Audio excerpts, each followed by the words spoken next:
je suis roi des casses.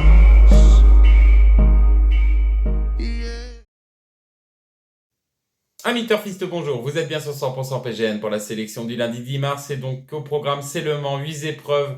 J'ai fait le papier de certaines courses à condition et Méden pour pouliche de 3 ans. Petit aparté, je reviens sur Auteuil. Dans le quintet, on n'est pas passé loin de la vérité, hein. Je donnais le tiercé dans le désordre en 6 chevaux. Igloo nous enlève la totale, hein. On aurait pu toucher le quintet dans le désordre en 7 chevaux. Ça aurait été intéressant d'ailleurs. Et puis derrière, malheureusement, Dinosaure n'a pas répondu à mes dépendes non plus. Et puis à Marseille, des fortunes diverses. Tanis a fait un sacré bout dans la ligne droite. Je vous avais dit que c'était une jument attentiste et que ça pouvait comporter des aléas de course, surtout à Marseille. Elle était un petit peu loin au moment du démarrage. S'il y avait eu 100 mètres de plus, à mon avis, elle aurait fini dans le trio gagnant, voire gagné.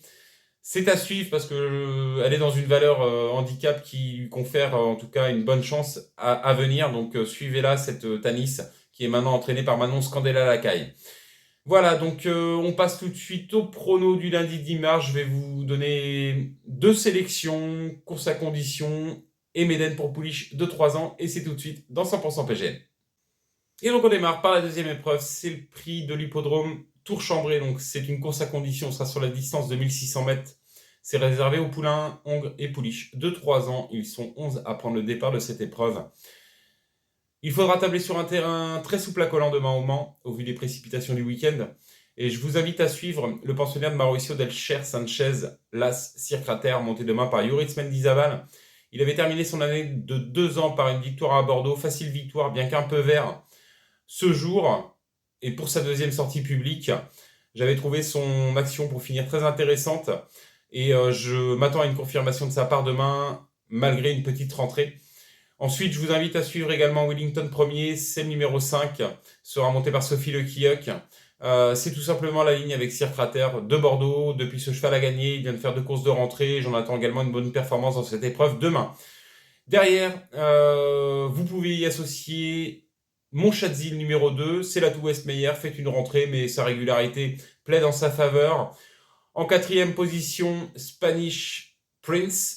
C'est l'entraînement Ludovic Gadebin, très adroit, monté par Théo Bachelot. Une bonne perf en terrain très souple, c'était à Lyon sur la distance qui nous intéresse.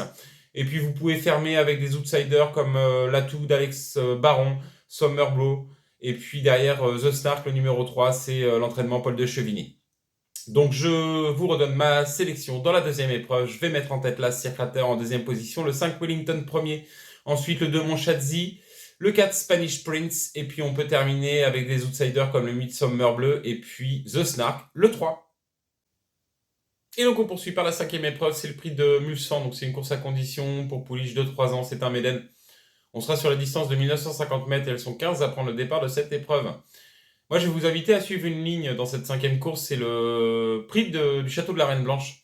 C'était à Chantilly, c'est Audubon Park qui s'imposait. Audubon Park, on l'a revu la semaine dernière, elle a gagné le prix Rose de Metz, une listed pour pouliche. Jument estimé de la part de son entourage, hein, Francis-Henri Graffard qui l'entraîne, va l'engager dans le prix de Diane. Il y avait elle et les autres, c'est sûr, mais moi je vais suivre les autres dans cette épreuve et je vais mettre en tête le numéro 8, Most Glamorous. Elle a fini 7e de l'épreuve dont je parlais précédemment. Elle n'a pas compris ce qu'on lui demandait au début dans les 1000 premiers mètres et revoyez sa ligne droite, je l'ai trouvée vraiment intéressante. En retrait des 6 premiers, elle a fini dans une action très plaisante et c'est ce qui m'a un petit peu tapé dans l'œil. Et en dépit de son numéro 14 à la corde de main, je la vois bien figurer dans cette épreuve. On peut employer un petit peu toutes les tactiques au Mans, donc c'est pas un problème pour moi. Donc je vais mettre en tête ce numéro 8, Most Glamorous. J'attends vraiment du mieux demain et une confirmation de sa part. Ensuite, en deuxième position, je vais garder la ligne, bien évidemment. Je vais mettre le 6, Real Sociedad. C'est l'entraînement Lerner. Il a été supplémenté pour l'occasion. Et puis derrière, je clôturerai ce prolo par le numéro 4, Isperia. C'est l'entraînement Xavier Blanchet. C'est la ligne du prix Château de la Reine Blanche. Donc je vais fermer ces 3 chevaux, hein, le 8, le 6 et le 4. Moi, je vous invite à faire des couplets gagnants placés ou 2 sur 4. Il y a 15 partants, tout est possible. Donc voilà, je vous redonne mon prono pour la 5e épreuve. Je mets en tête le 8, Most Glamorous en deuxième position, le 6, Real Sociedad, et en troisième position, le 4, Isperia. Voilà, donc c'était la sélection 100% PGN du lundi 10 mars au Mans. Je vais vous souhaiter à tous bon jeu, plein de gagnants, et je vous dis à très vite pour une prochaine sélection.